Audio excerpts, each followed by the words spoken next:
Hello and welcome. I'm Ramesh Ramachandran and this is Voice of the Global South.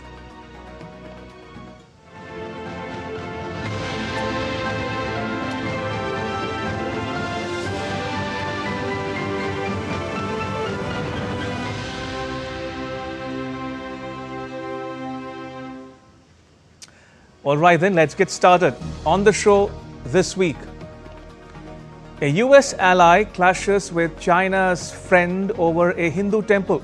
The killing of a soldier reignites a long-standing border dispute between Thailand and Cambodia.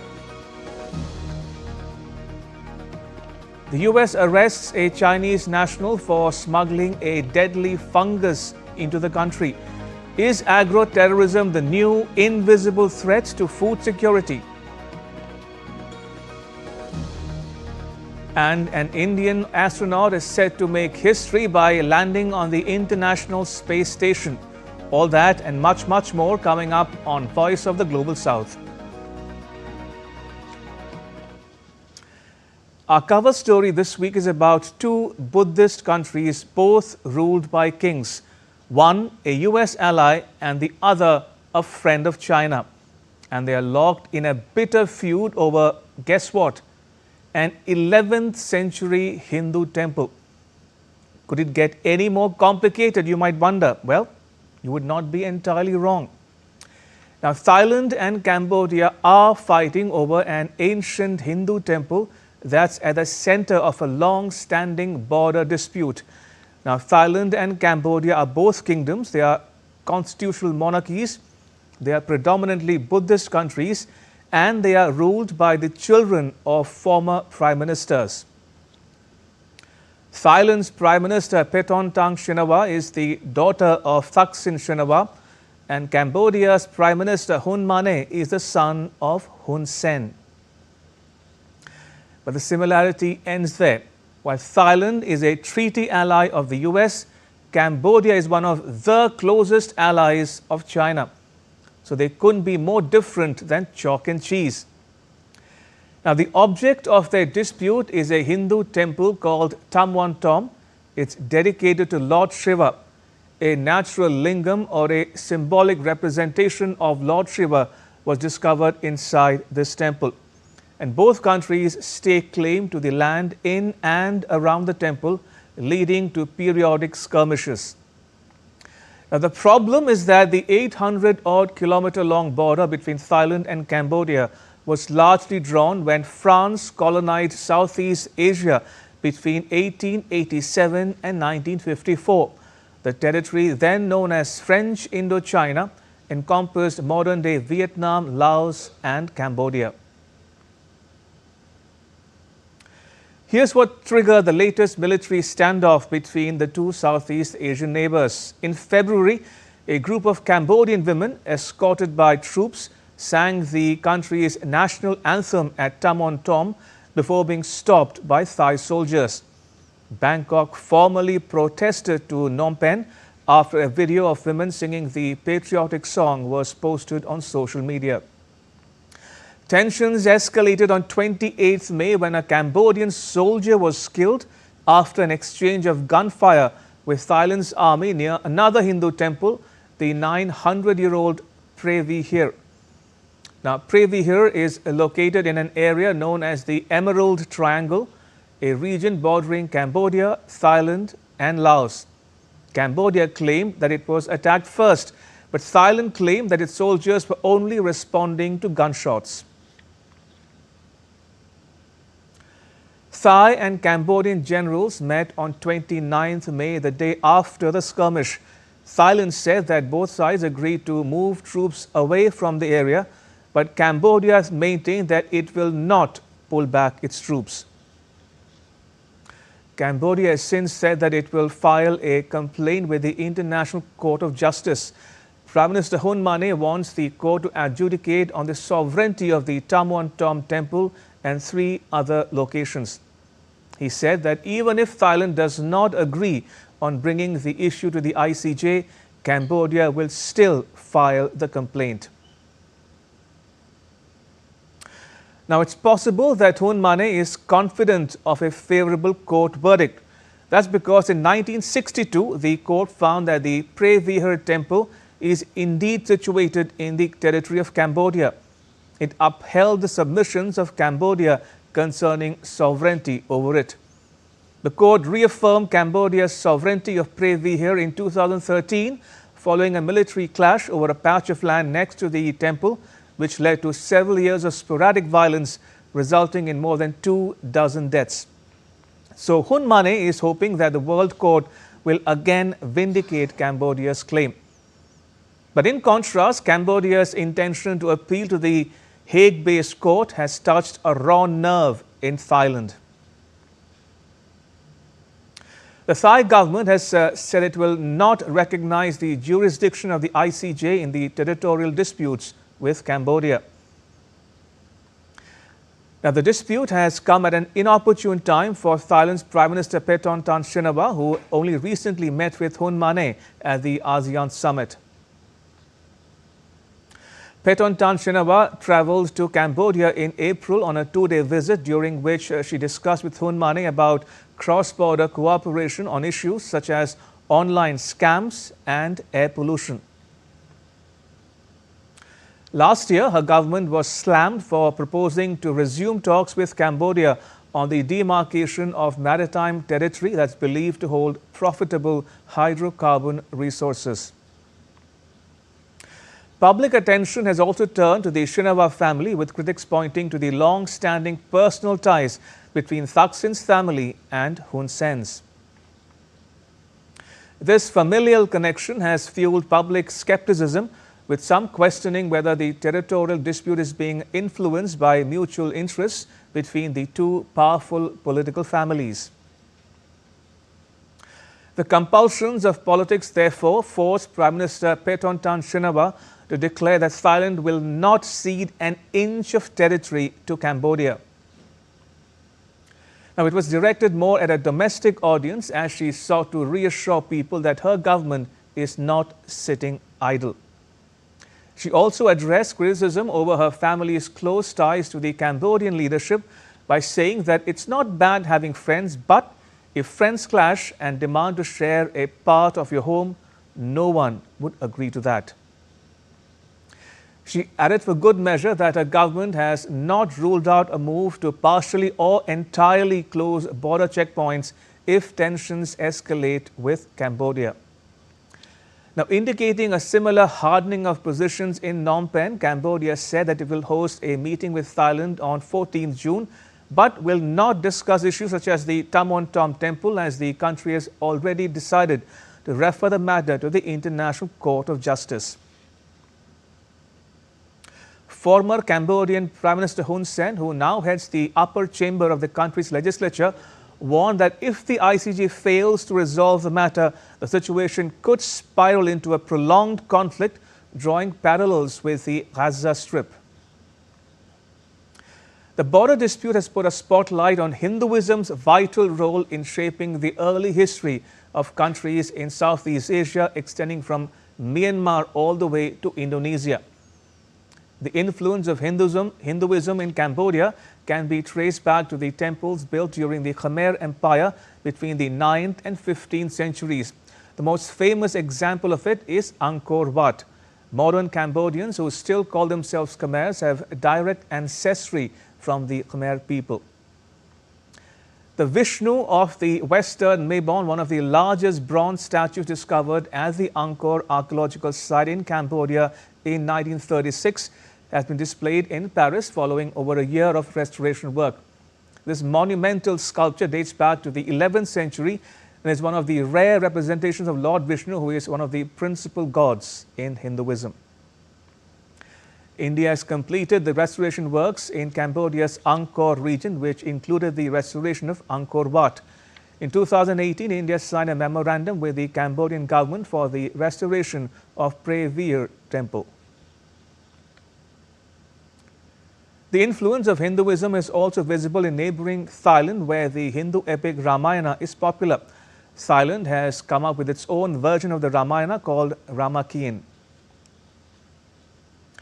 The emblem of Thailand depicts Garuda, the Vahana or vehicle of Lord Vishnu. Also, All Thai kings are referred to as King Rama. The current king's title is Rama the 10th.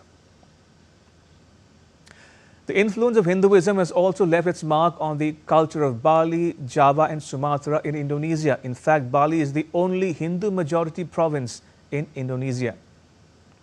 Now, Prime Minister Narendra Modi told the 46th session of the World Heritage Committee, which was held in New Delhi in July 2024, that India will contribute $1 million to the UNESCO World Heritage Centre. This grant will be used for capacity building, technical assistance and conservation of World Heritage Sites. The US has charged 2 Chinese nationals with smuggling a potential biological weapon into the country. It comes amid heightened political tension between the US and China, as the Trump government moves to revoke visas from visiting Chinese students. Is China guilty of agro-terrorism? Could China be weaponizing a fungus to wreak havoc against enemies? Raghani Sudhir Chaure examines the evidence to bring you the complete story. In the 21st century, you don't need bombs to wage war. You only need a pouch of fungus that kills crops, poisons food, and cripples economies. Welcome to the age of agro-terrorism. 2 Chinese scientists have been charged with allegedly smuggling a toxic fungus into the US.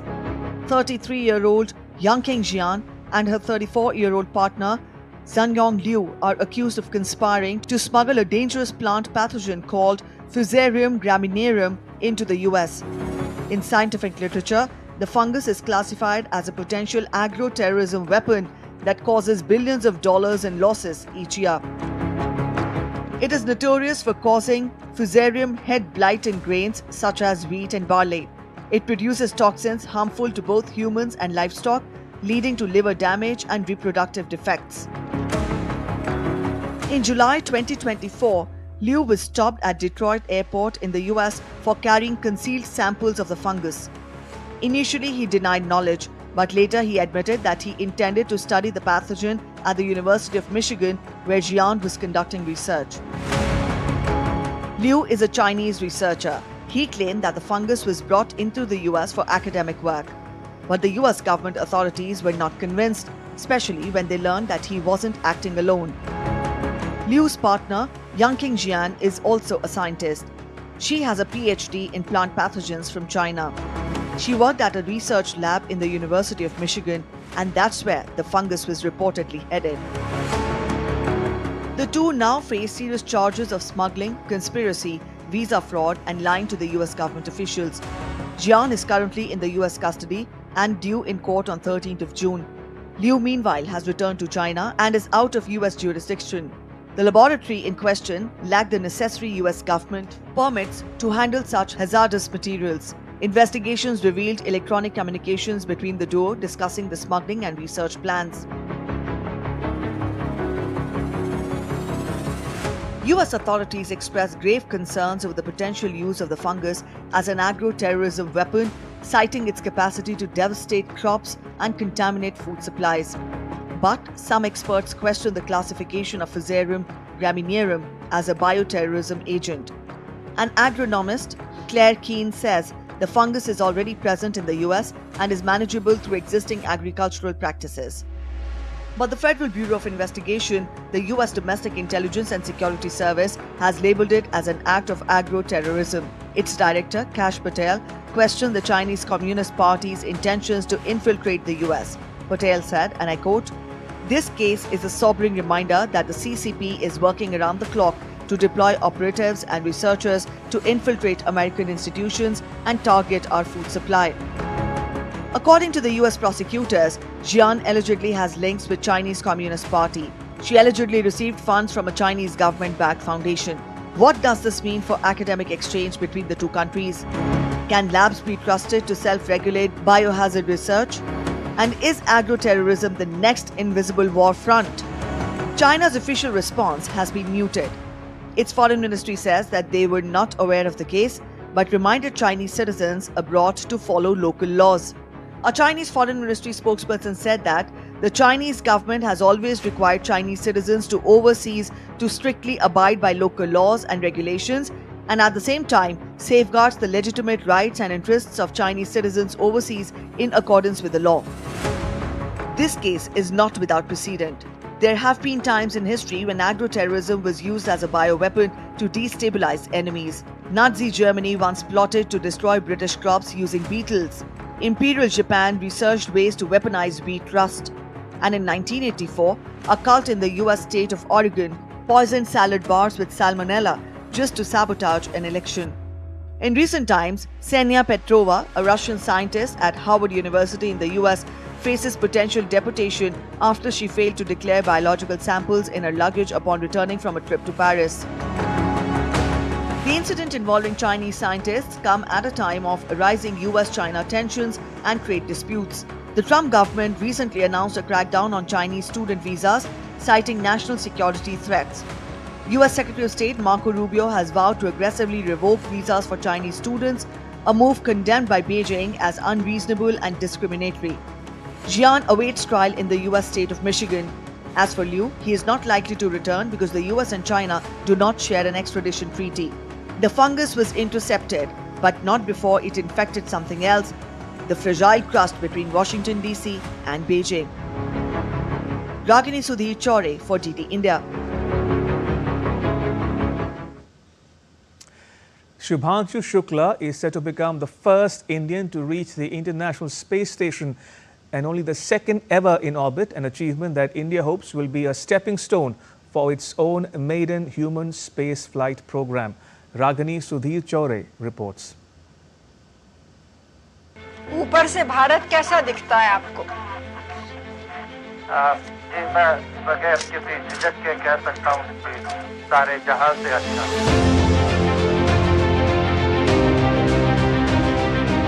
That famous exchange from 41 years ago captivated a generation of Indians and made Rakesh Sharma a household name.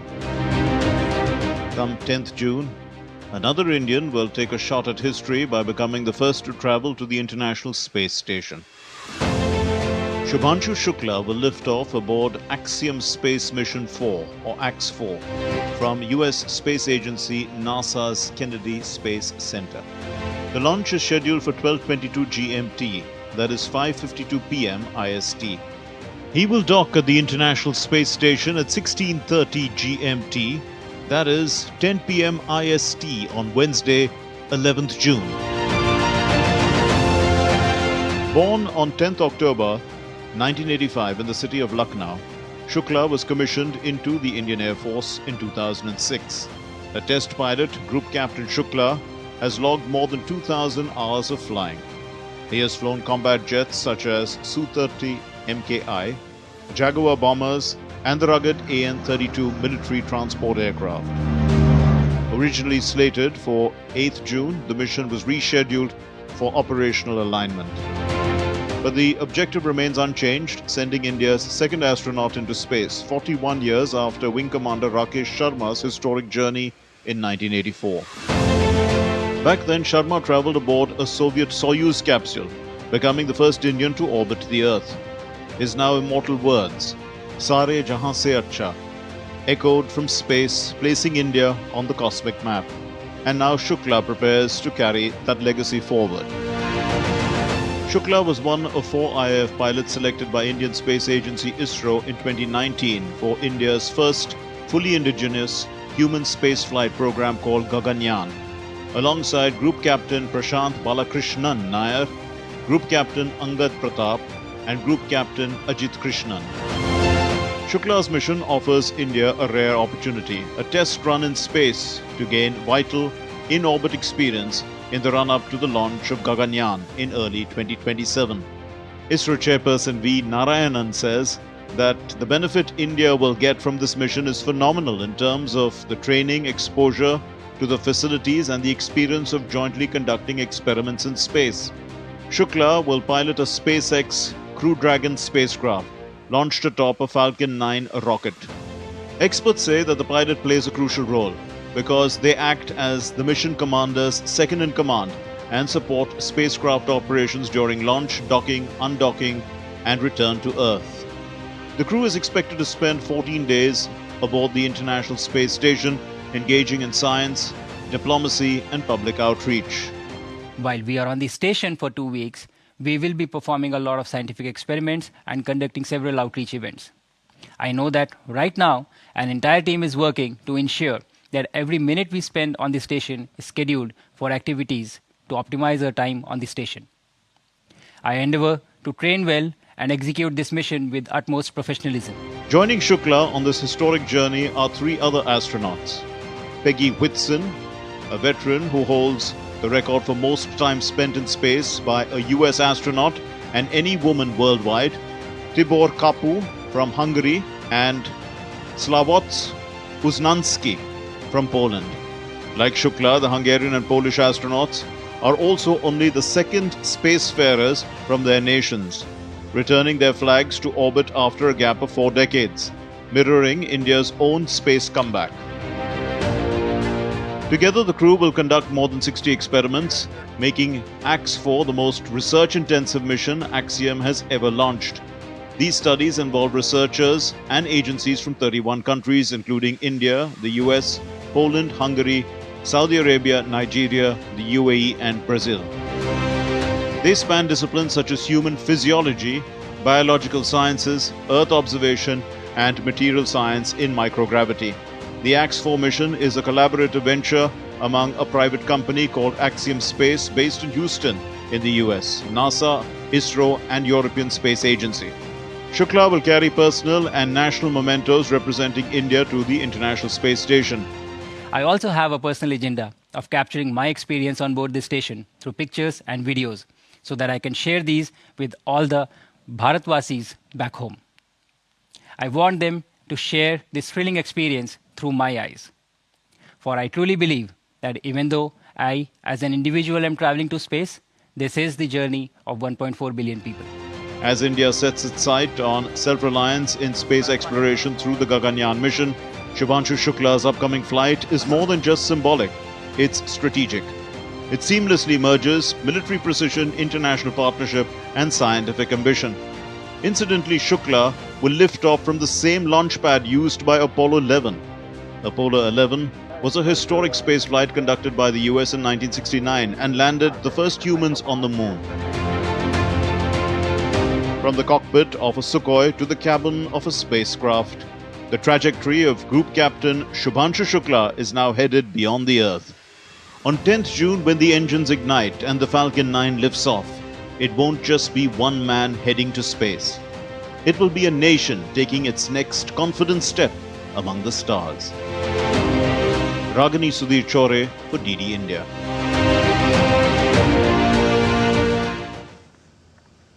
And with that, it's a wrap. Thanks for watching. Bye-bye.